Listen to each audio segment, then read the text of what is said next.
This is Where We Live from Connecticut Public Radio. I'm Frankie Graziano. Connecticut has a rich history of oystering. Today on Where We Live, we'll trace the state's oystering past. We're going to start with the native Quinnipiacs who gathered oysters along the river, going into a titanic industry, all based in Long Island Sound. Coming up, we'll hear from the Sound School in New Haven about how Connecticut's defining history of oysters is taught and how students study work directly with these filter feeders. But first, we talk to the local amateur historian about what he calls lost history. Joining me now to take us back in time, he is on the phone, is Neil Berro, an amateur historian who recently completed a manuscript on the New Haven oyster industry entitled Oyster Haven Lost. Neil, welcome to Where We Live. Frankie, good morning, and good morning to your audience. Neil, what inspired you to write a manuscript on oystering in New Haven and really show everybody that oysters were a big thing in New Haven? Not just like a pizza or Yale or something like that, but oysters. Absolutely, and it was hardly just New Haven; it's actually America. Wow. What inspired me was very simple. I had lived in town for almost 20 years. I went back to school, took a course on U.S. maritime history. I had to write a grad paper, and I picked the topic of, so what happened to the oyster industry in New Haven? How come I lived in this town so many years, and you never hear anyone talk about it? Many people can spend their whole life in and around New Haven and not go down to the Quinnipiac or out to the harbor. The Quinnipiac in Fairhaven was the predominant oystering area, but certainly Oyster Point, and it's called Oyster Point for a reason, later City Point by the New Haven Harbor. This was just a major business. The Native American, the indigenous people, I should say, the indigenous people were profoundly critical to the story, and absolutely, Frankie, it was a massive business, perhaps reaching its peak in the late 19th century. And I want to talk about the indigenous population and how important they were to oystering. But before I do that, we're talking about Oyster Point. We're talking about the Quinnipiac River. We're talking about Fairhaven and the harbor area. Mm-hmm. The word of the day, Neil, is estuary. Why are oysters in such an abundance in this area? So an estuary is a combination of salt water and fresh water, and New Haven was extremely fortunate to be a repository of such oyster abundance. The indigenous people, the Quinnipiac, were quite helpful, literally, to the Europeans, the English settlers, and showed them how to catch them, if that's the term. It's almost an oxymoron. They used their feet, they used their hands. That's how abundant the oysters were, particularly, obviously, at low tide. And it was an opportunity that would help feed people. And eventually there was so much, they would learn how to store them. And one thing led to another, and a mercantile process started to develop as well. Unfortunately for the indigenous people, they will leave the area probably within 140, 50 years, by and large, of their encounter with the English settlers. They picked the wrong side in King Philip's War, and they were highly susceptible to disease in their encounter with the Europeans. But there was a relationship there, as I understand it, with the colonizers. Is that the natives, the indigenous in the population, showed them how to oyster? Is that how I have to understand? 100% correct, and that is literally the case. Without that enormous impact by the Quinnipiac, who knows whether the English settlers would have had the capacity to have even understood what the opportunity was. So it's a great tribute, and one of the stories that emerges is that Sleeping Giant. How does Sleeping Giant emerge? Well, supposedly Sleeping Giant, as the story is told by the Quinnipiac, would love to eat oysters out of New Haven Harbor, but was quite harsh to the human beings and was punished, and so therefore was turned into the Sleeping Giant we're so familiar with today. Sleeping giant on the Hamden, New Haven border, as I understand it. Yes, at the state park. That's right. But everyone knows the outline of the shape of that figure. Yes. But the Quinnipiac put a story to it that mentioned oysters, and I just liked it. So it's in the introduction of my work. Hey, can you give our listeners a sense of how central oysters were really in the mid-1800s, like the scale and scope of the dish, and Connecticut's role, I guess, in defining that? Yeah. Absolutely. Thank you, Frankie. It was just an enormous, it helped to build Fairhaven. Fairhaven was almost entirely dominated by oysters. Fairhaven went in and out of a relationship with the growing town of New Haven. It will spend some decades in an independent status. We'll come back by the 1870s and stay there as part of the now city of New Haven. Without question, the whole maritime trade is just so central to 19th century America. I think in the 21st century, we've really have lost sight that America in the 19th century was built upon her waterways, her oceans, rivers, harbors, and bays.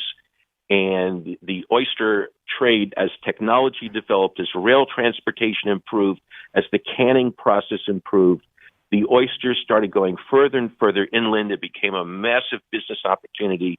And the now city of New Haven in the 19th century will just have two areas, again, along the harbor. It's called Oyster Point. It will then later be called City Point, and that will tell you how the role of the oyster reduces over time. But in Fairhaven along the Quinnipiac, literally there'll be dozens of oyster packing houses. And of the four largest oyster steamers in the world, three of them will be berthed in Fairhaven along the Quinnipiac River. And talking about Fairhaven, there's an iconic oystering boat born and bred there. And my producer Katie and I got this part from the Mystic Seaport Museum. Before the 1820s, there were like dugouts and skiffs that were used for oystering. But then, and this is what I want to ask you about, developed here on the Sound in Connecticut, in Fairhaven, an evolution. What can you tell us about the Sharpie? So the Sharpie, which is such a cool name, by the way, the Sharpie is actually developed in the 1840s by James Goodsell. And James Goodsell, his dad was in the oyster business, and the Goodsells lived in Fairhaven, and the Sharpies came in three sizes, below 23 feet, 23 to 33 feet, and 33 feet and larger. And there was a variation for City Point, for Oyster Point. It had a different configuration by the bow. And in Fairhaven, it was considered a little more sleeker. It could come either single or double masted. And but it was very much a Fairhaven invention, or as I like to say, Fairhaven born and bred. And it was sold up and down the Atlantic out into the Gulf. And it actually had functionality as a means of oystering until the early 20th century. But its story will be eclipsed by the later 19th century by the industrialization and the second industrial revolution, which puts an emphasis on mechanical and steam dredging. And the Sharpie just wasn't big enough to handle that, and its production will be far, far eclipsed by the gigantic oyster steamers, which will also be disproportionately in New Haven and in Connecticut.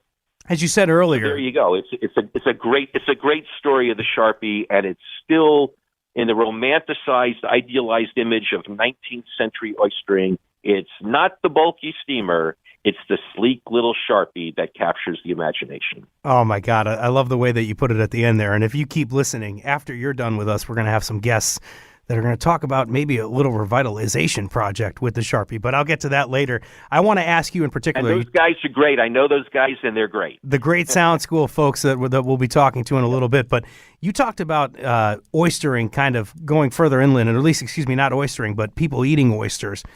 I think you have menus throughout your manuscript to illustrate the popularity of this dish. How are people eating oysters in the 1800s? What do you have any kind of menus? That's a fabulous question. I'm sorry, Frankie. That's such a fabulous question because there's a website I quote from Michigan State. I believe it's a grad student who compiled the data, how in 1871, now picture this, everyone can picture where Michigan is on the map, right? So in 1871, at one of their graduation exercises, the oysters came from the Atlantic coast all the way to Michigan, and they were still served fresh. And it was, not a casual process. The technology was always evolving. Refrigeration was always evolving.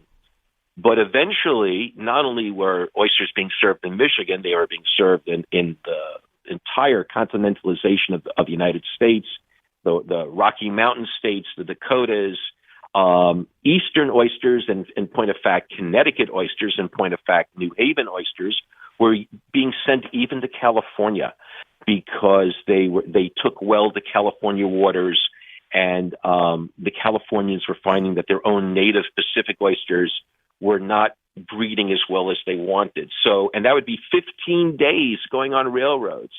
And again, the technology had to evolve, but you had to make sure that the oysters were, kept in a consumable fashion. And unfortunately, not in every case were they able to have every load get there in a pristine manner. But it got better. And oysters eventually from Connecticut oysters at one point, Frankie, represented something close to 75% of all oysters imported by the Europeans from America were coming from Connecticut.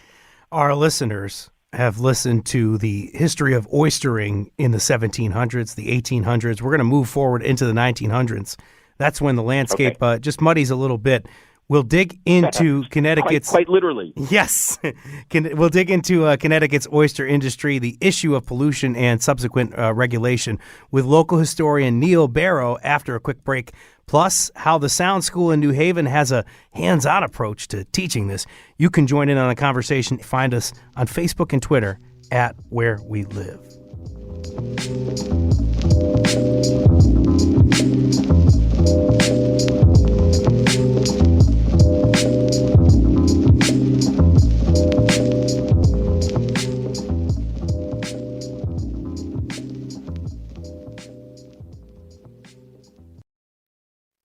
This is Where We Live from Connecticut Public Radio. I'm Frankie Graziano. If you're listening, join us in the conversation, 888-720-9677, 888-720-WNPR, or find us on Facebook and Twitter at Where We Live, and maybe you can talk to myself and our guide as we go back in time this hour to experience the lost history of New Haven's oyster industry. On the phone, Neil Berro, the amateur historian who recently completed a manuscript on the New Haven oyster industry titled Oyster Haven Lost. I'm calling you an amateur historian here. I think that's like an official kind of title, but there's nothing amateur about the work that you do here and this book that we have. The history of oystering in Connecticut, though, it gets a bit complicated in the 1890s, and that's because of an infamous contamination. I saw this in a newspaper article yesterday. Can you tell us, Neil, about the 1894 oyster epidemic of typhoid fever at Wesleyan University? So, now picture in your head that in 1891, for example, the New York Times writes a major story comparing Connecticut oystering to the Chesapeake Bay, Virginia and Maryland. Mm. And essentially the bottom line is, if only you guys in Virginia and Maryland would follow what the guys in Connecticut are doing, you'd make a lot more money.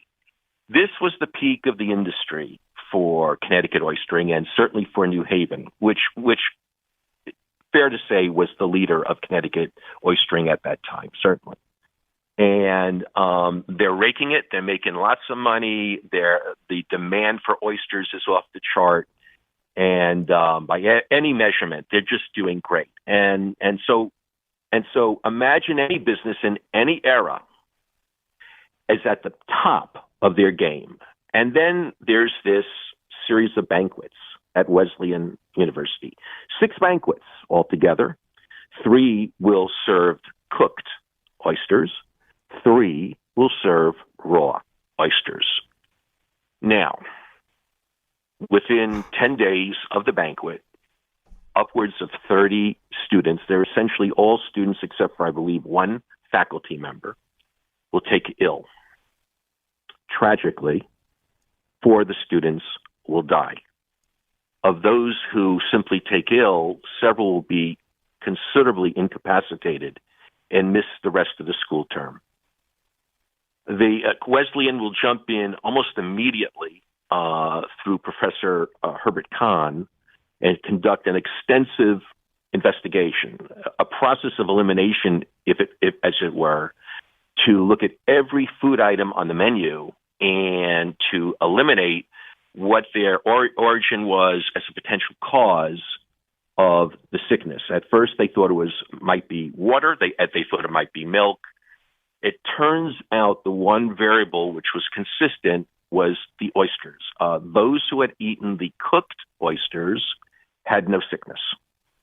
Those that had eaten the raw oysters, about 25% of the students who ate the raw oysters took ill. Wow. And that ended up being the variable. Now, the New York Times separately, ironically in a way, the New York Times comes in and says this is the first ever established contamination between oysters and sickness and or death. And germ theory, which had been very well established in Europe by this time, was lagging up a good number of years behind in America. And as you might imagine, the businessmen, the oyster businessmen, were essentially saying that it was not us. It couldn't be us.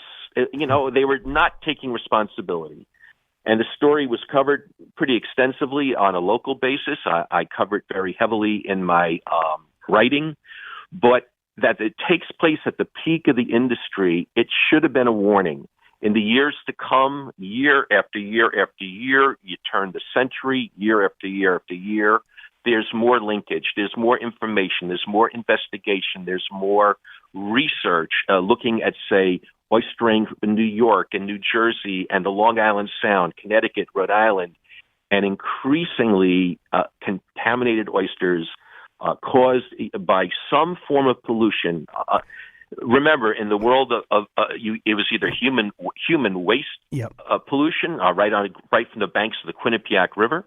A very prominent dealer, his wife and a daughter had taken ill with typhoid. There had been a typhoid epidemic the month before in New Haven, and the contamination carried no odor. It carried no change of appearance, and the oysters were served, and it really became a problem. And it took a good number of years, and it was exacerbated by one thing, something very Connecticut-oriented.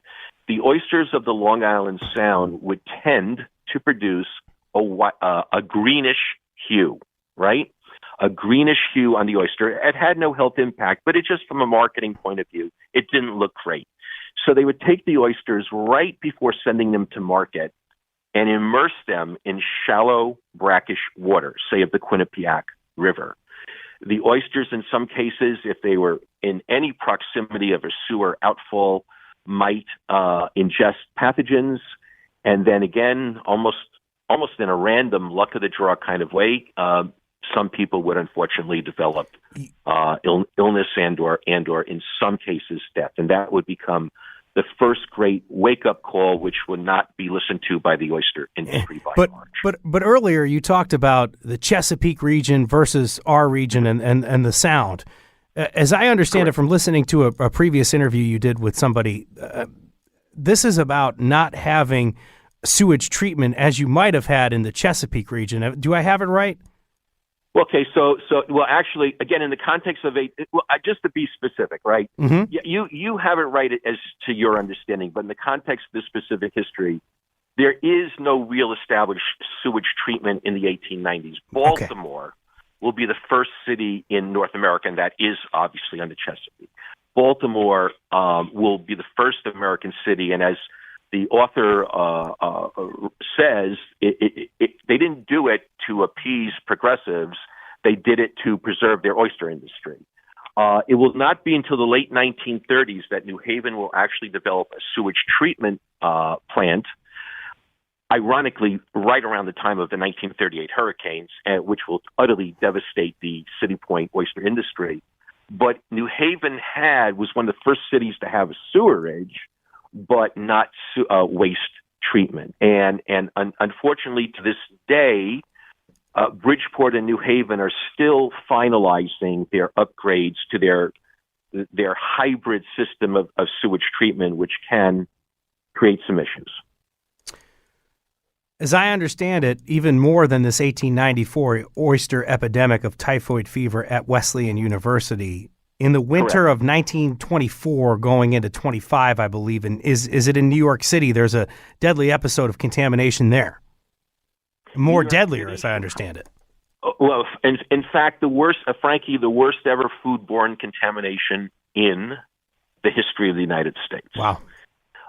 It will be Chicago, New York, and Washington, D.C. By the 1920s, the roaring 20s, much of the trade has the once poor people's food of the 19th century, and also rich person's food too.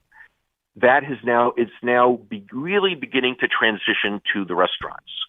And oysters from actually the New York side of the Long Island Sound are sent off to restaurants in Chicago, restaurants in D.C., restaurants in New York City. The net result will be 1,500 people will be hospitalized, 150 people will die. And it will essentially, the Midwest of the United States will cease any taking of oysters from the Atlantic coast. The Chesapeake Bay, hundreds of miles from Connecticut, no one will even take Chesapeake Bay oysters. And the oystermen will go begging to the federal government saying, please, please, please, please, please, we need real regulation, real oversight, real control. And not that there's any silver lining from that horrible tragedy, but a process of far more meaningful implementation, regulation, and actual working together between the industry and government will start setting standards that will dramatically improve the healthfulness of oysters taken out of waters. Neil Berro giving us quite the tour of the New Haven oyster industry at this hour. 888-720-9677, 888-720-WNPR is a way you can reach us if you want to talk to us right now.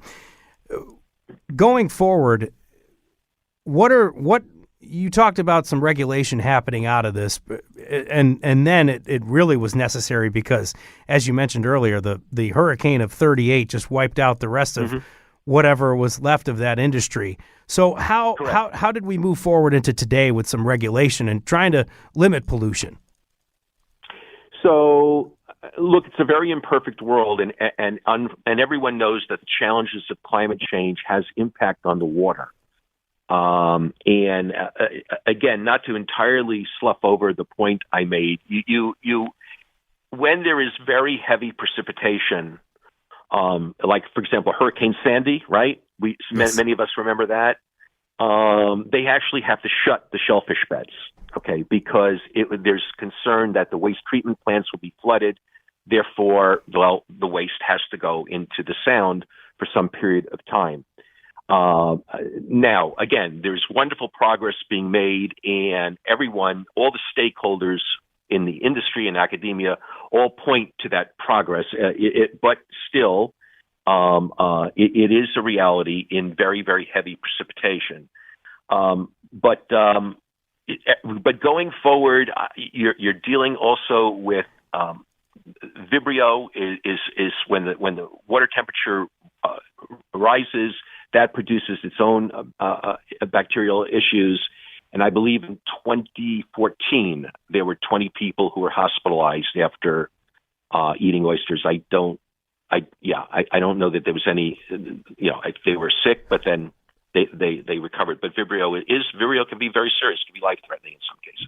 But this is a great point I want to touch on, because we'll see when we have big rain events that will cover, like, bacteria levels are up in the Connecticut River.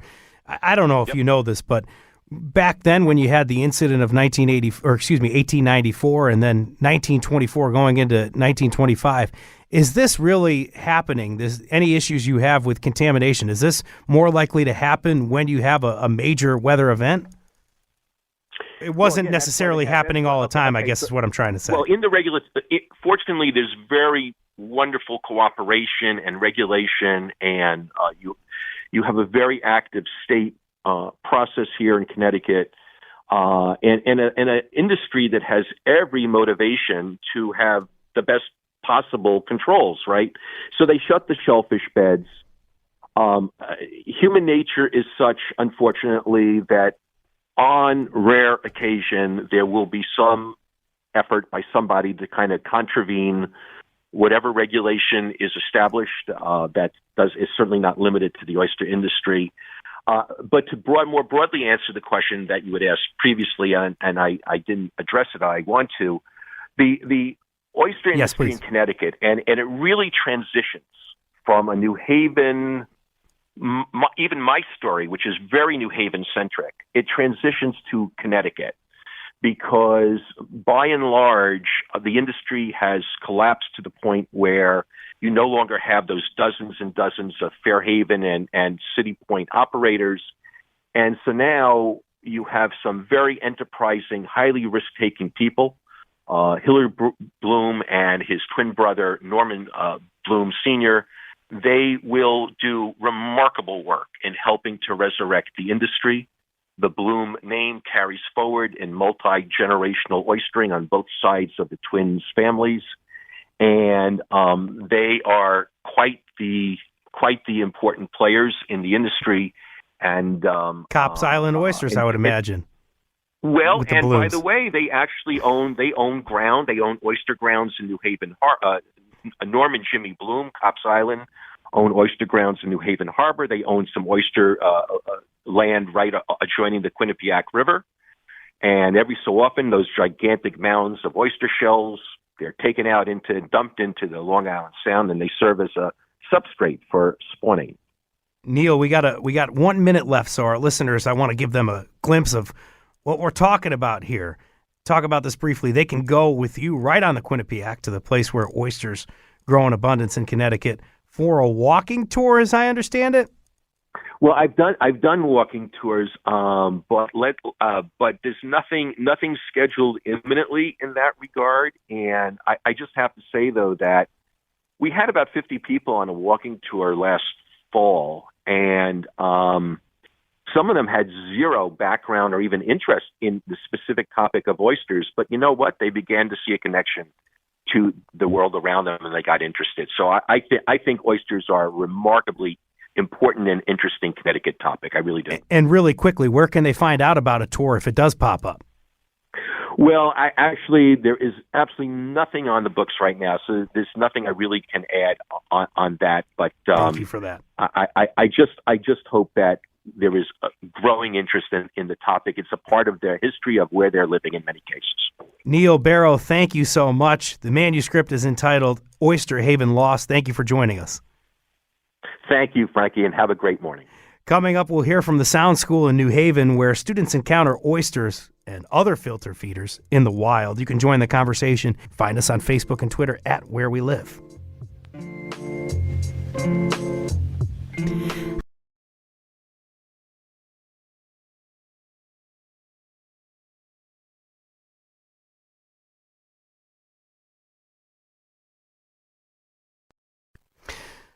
This is Where We Live from Connecticut Public Radio. I'm Frankie Graziano. If you're listening, you can join us on the conversation. Leave us a nice line on Facebook and Twitter. We have a guest actually right now calling us on the line, Crystal from New Haven, who actually lives on the Quinnipiac River. What do you got this morning, Crystal? Hey, good morning. Can you hear me? I can hear you. Good morning, Crystal. Okay, good morning. We have a little bit of a hold situation there. Can you still hear us, Crystal?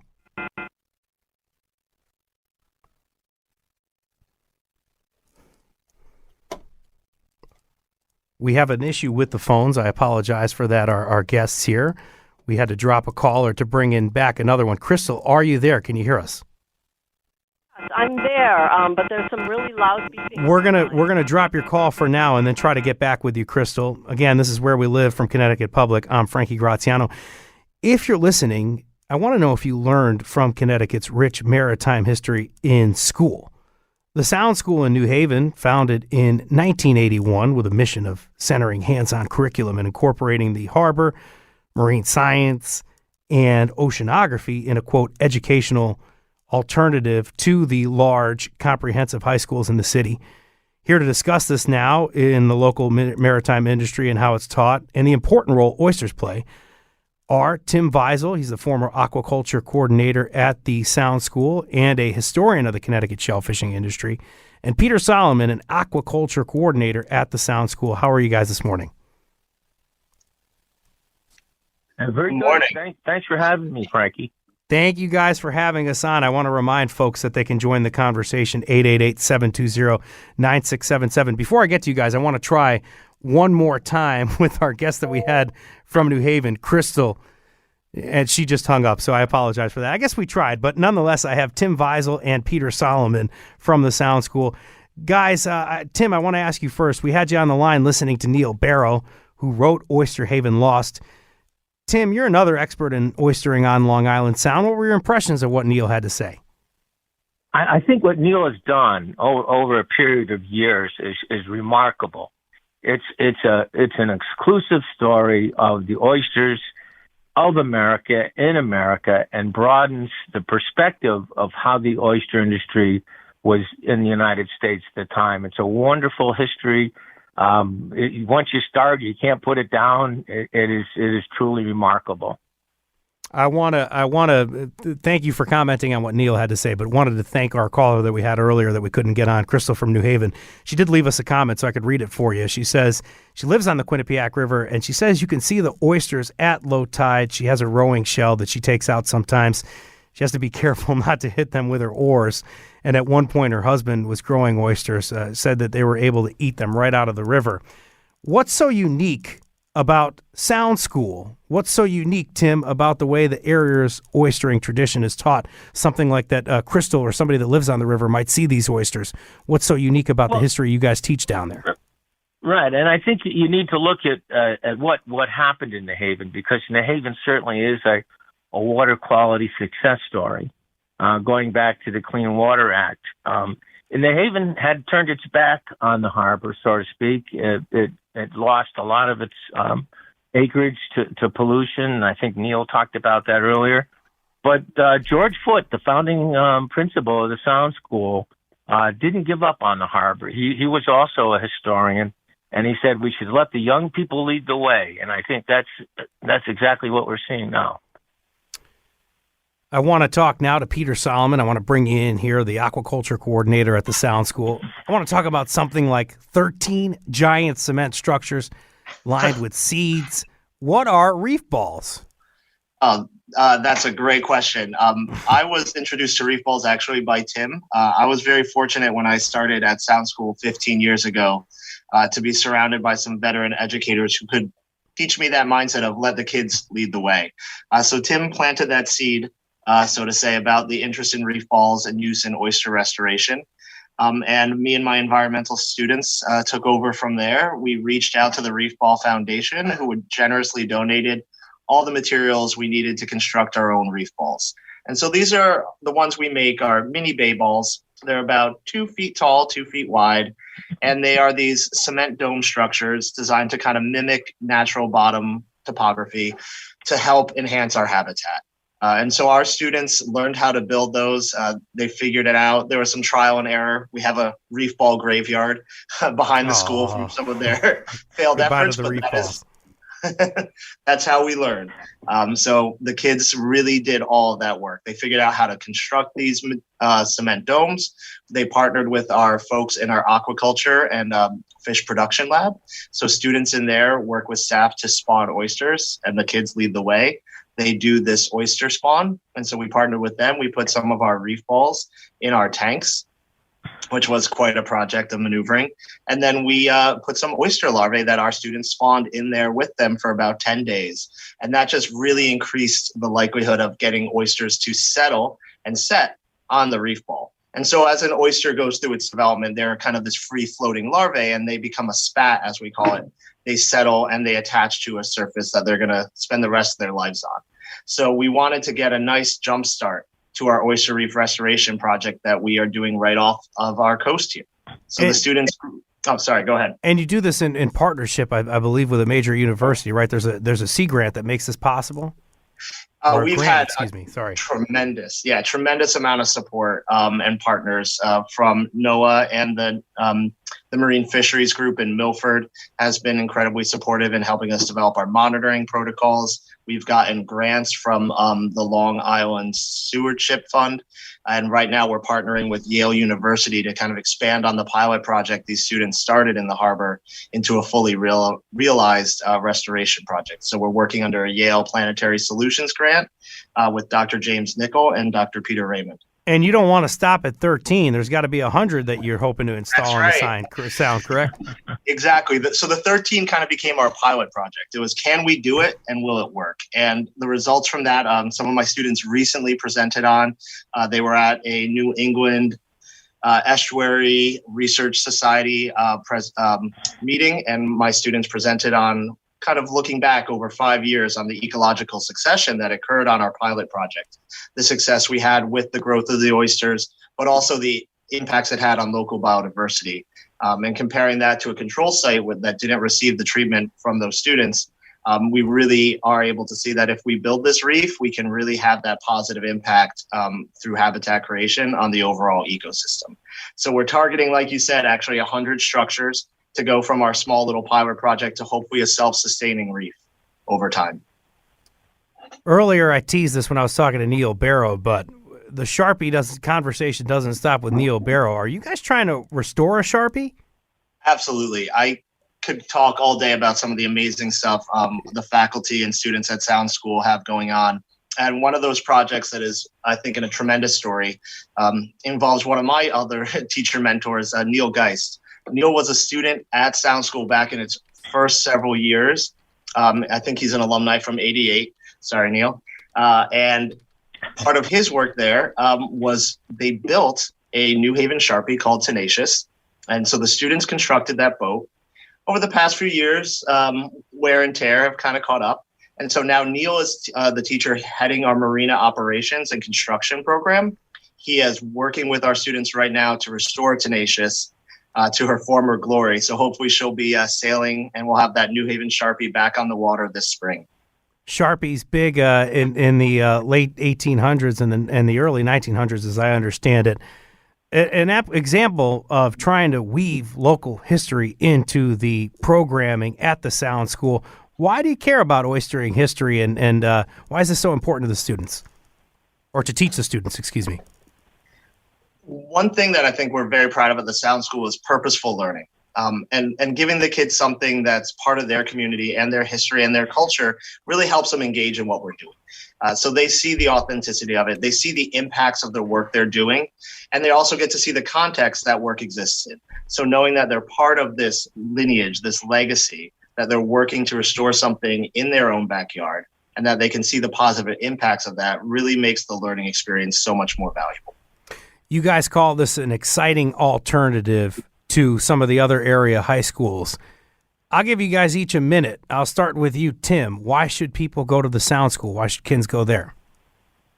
I think the Sound School offers unique opportunities for students who like to experience the learning. Many times educators use the term hands-on, and our ASTE, our agriculture education model, is learning by doing, and that's exciting for young people. It's very rewarding. They see the effort, pay off and can experience it. It makes the learning more concrete. And what about you, Peter? What do you have to say about why kids should go to the Sound School? I love it here. I have been a part of Sound School since I was in middle school when I became a summer camp student here. It is really this unique little school on the water and we have this faculty and students that are united by common interest in what we do. So you really get to build relationships between the students and the faculty, and they get to be engaged in these hands-on learning experiences. And real briefly, the point is that they do this way before their senior year of college, right? Which is when they would normally maybe get this experience. Absolutely. So when my students were presenting, they won actually an undergraduate award for oral presentation. So they were the only high schoolers there presenting at a conference that is for professional researchers and undergraduate level research as well. So they get to be engaged in that. And our students every day here are learning how to scuba dive, how to sail, how to row and operate safely on the waterfront, and all the skills associated with that.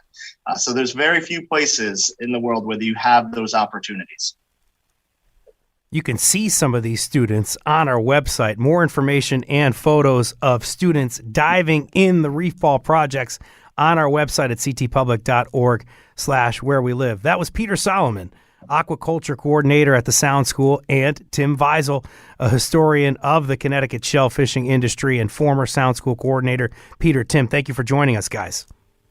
No problem. Thank you.